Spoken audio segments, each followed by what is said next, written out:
25-26కి 6,157 కోట్లు ఇవ్వడానికి కేంద్రం అంగీకరించారు.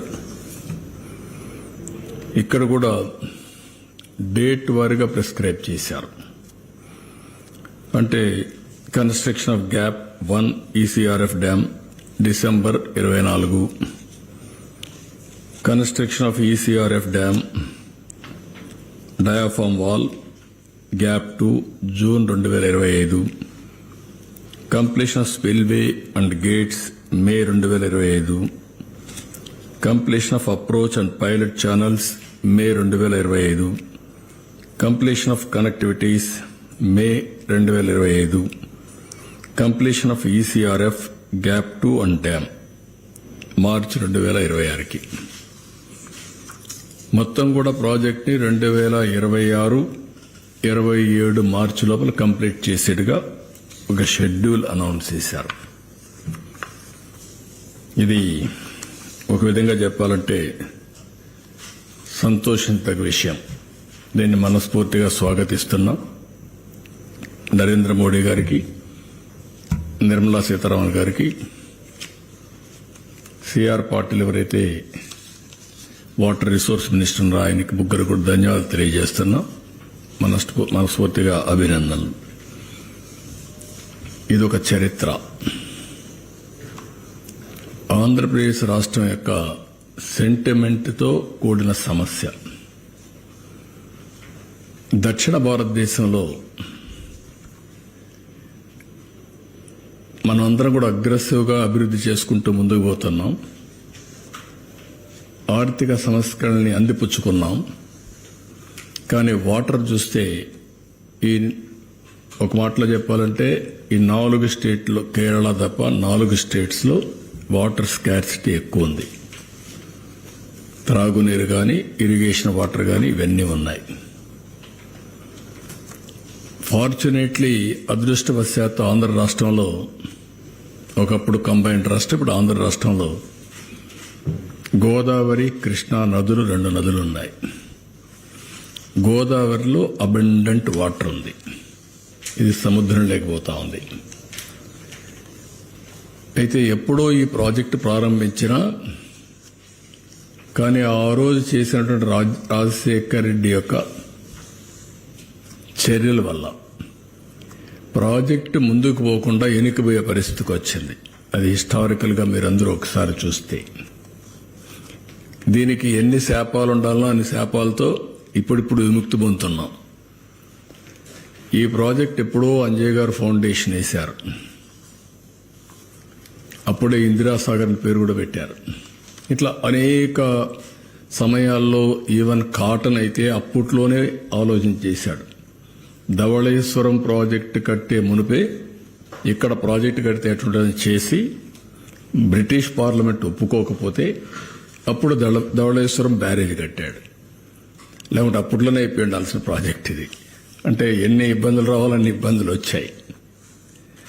అలాంటిది రాజశేఖర్ రెడ్డి కాంట్రాక్టర్లు మార్చి ఆ కాంట్రాక్ట్ లిటిగేషన్ పడి 2009 వరకు ఆ కాంట్రాక్టులు పనిచేసింటే అయిపోయి ఉండేది. పనిచేయకుండా అడ్డుపడ్డాడు. అది ఆయన చనిపోయే వరకు మళ్ళా కాంట్రాక్ట్ని పిలవలేకపోయాడు. కాలువలు మాత్రం కొంత మట్టి తీశాడు, కడవని వదిలేశాడు ఆయన. తర్వాత రోసయ్య గారు కూడా చేయలేకపోయారు. కిరణ్ కుమార్ రెడ్డి వచ్చిన తర్వాత సీఎం అయిన తర్వాత టెండర్లు పిలిచాడు. అది కూడా 20-25 సార్లు సమైక్య ఆంధ్రప్రదేశ్లో ఎవ్రీ టైం అసెంబ్లీలో వచ్చి అక్కడి నుంచి ప్రాజెక్టు యాజ్ ఇట్ ఈస్ ఉంది. ఆ సమయంలో బైఫర్కేషన్ అయింది. అప్పుడే ఈ రాష్ట్రానికి న్యాయం చేయాలి, ఎట్లా కాంపన్సేట్ చేయాలనుకున్నప్పుడు ఇది ఒక ముఖ్యమైన ప్రాజెక్ట్. పోలవరం ఒక నేషనల్ ప్రాజెక్టుగా ఇచ్చారు. అక్కడి నుంచి నేను ముఖ్యమంత్రి అయ్యాను. ప్రాజెక్ట్ ఇచ్చారు, చట్టంలో పెట్టారు. కానీ ఆ 7 మండలాలు ఇవ్వలేదు. ఆ 7 మండలాలు ముంపుకు గురవుతాయి. ముంపుకు గురైతే ఆ మండలాలు రాకపోతే ప్రాజెక్టు కాదు. అప్పుడు కేంద్రాన్ని గట్టిగా అడిగినప్పుడు నేను ఆ రోజు ఒకటే చెప్పాను, నేను ముఖ్యమంత్రిగా ప్రమాణ స్వీకారం చేయాలంటే ఈ 7 మండలాలు ఇచ్చి ప్రాజెక్టు పూర్తి చేస్తామంటే నేను ఇది చేస్తానని ఆ 7 మండలాలు ఏమని అడిగాను. ఆ రోజు ఎన్డీఏ ప్రభుత్వం థ్యాంక్స్ టు దెమ్ 7 మండలాలు ఇచ్చిన తర్వాత పార్లమెంట్ సమావేశాలు సమన్ చేశారు. ఎప్పుడు కూడా చరిత్రలో కేబినెట్ ఫార్మ్ అవుతానే పార్లమెంటు ఇచ్చేసి రెగ్యులర్ బిజినెస్కి వెళ్తారు. అట్లా కాకుండా పార్లమెంట్ సమావేశాల కంటే ముందు ఒక ఆర్డినెన్స్ పాస్ చేసి ప్రెసిడెంట్ ఆమోదించి తర్వాత పార్లమెంట్ సమావేశాలు పెట్టారు. That is the difference. ఆ విధంగా మన చిరకాల కోరిక నెరవేరే ఆశలు వచ్చాయి. అక్కడి నుంచి 28 సార్లు క్షేత్రస్థాయికి వెళ్ళారు. 82 సార్లు వర్చువల్గా సోమవారాన్ని పోలవరంగా చేసుకున్నాం. అదొక ప్యాషన్. ఒక మాటలో చెప్పాలంటే అది ఒక అబ్సెషన్. పోలవరం అనేది ఎట్టి పరిస్థితుల్లో కంప్లీట్ చేయాలి. పోలవరం ఆంధ్రప్రదేశ్ రాష్ట్రానికి ఒక వరం. ఇది కంప్లీట్ చేసి జాతికి అంకితం చేస్తే జాతి బాగుపడుతుందనే ధ్యేయంతో రాత్రింబగళ్ళు పనిచేశాం. 72% పనులు పూర్తి చేశాం. 11,762 కోట్ల రూపాయలు ఖర్చు పెట్టాం. ఒకే రోజున 32,215 క్యూబిక్ మీటర్ల కాంక్రీట్ పనులు పూర్తి చేసి గిన్నిస్ ఆఫ్ బుక్ వరల్డ్ రికార్డులో స్థానం సంపాదించాం. డయాఫామ్ వాల్ 414 రోజుల్లో పూర్తి చేశాం. 100 మీటర్ల లోతు డయాఫామ్ వాల్ని 414 రోజుల్లో పూర్తి చేశాం. స్పిల్వే గేట్లన్నీ డిజైన్లు సిద్ధం చేసి గేట్లను అమరించి అదే మార్గం మీరు చూస్తే ఎక్కడికక్కడ స్పిల్వే కానీ స్పిల్ ఛానల్ కానీ ఇవన్నీ పూర్తి చేశాం.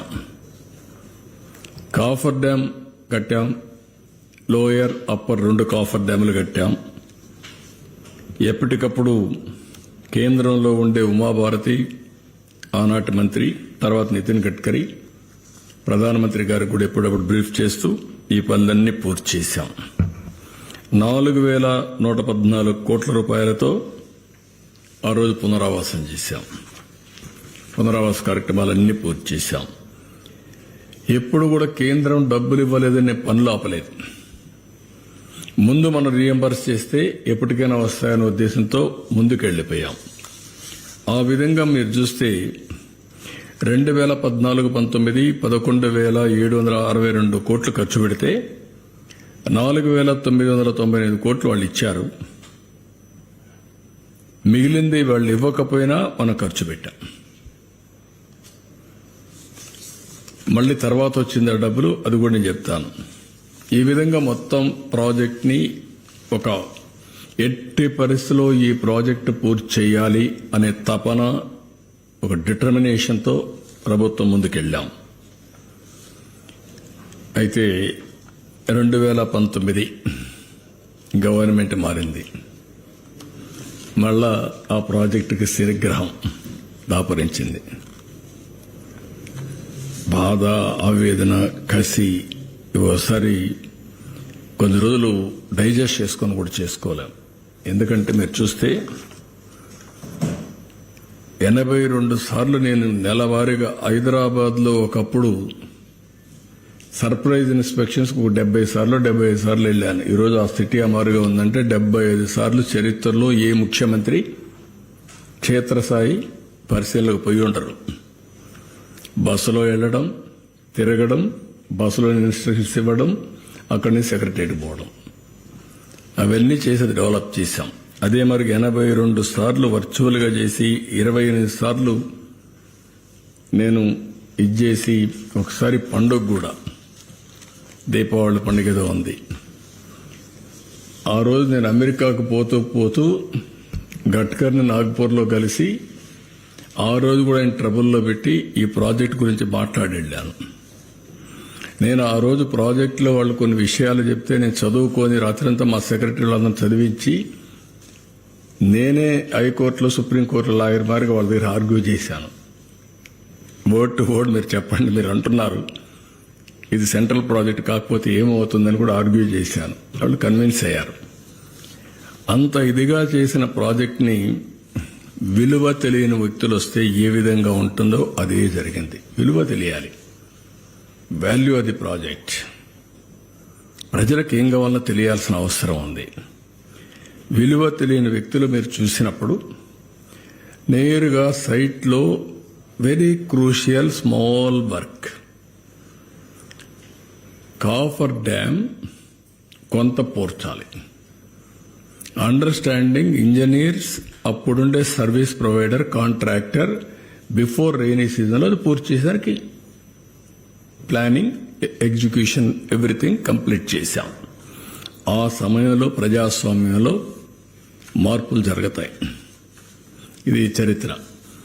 ఆ మార్పు ఎంతవరకు పోయిందంటే ప్రమాణ స్వీకారం చేసిన తొలి రోజునే పోలవరం పనులు నిలిపేమన్నారు. Can you imagine? నేను ఆ రోజు ప్రమాణ స్వీకారం చేసిన తొలి రోజునే 7 మండలాలు ఇస్తే తప్ప నేను ప్రమాణ స్వీకారం చేయనని చెప్పాను. అది నా దూరదృష్టి. ఆ 7 మండలాలు ఇవ్వకపోతే ఏమవుతుంది? జూన్ 2వ తారీఖున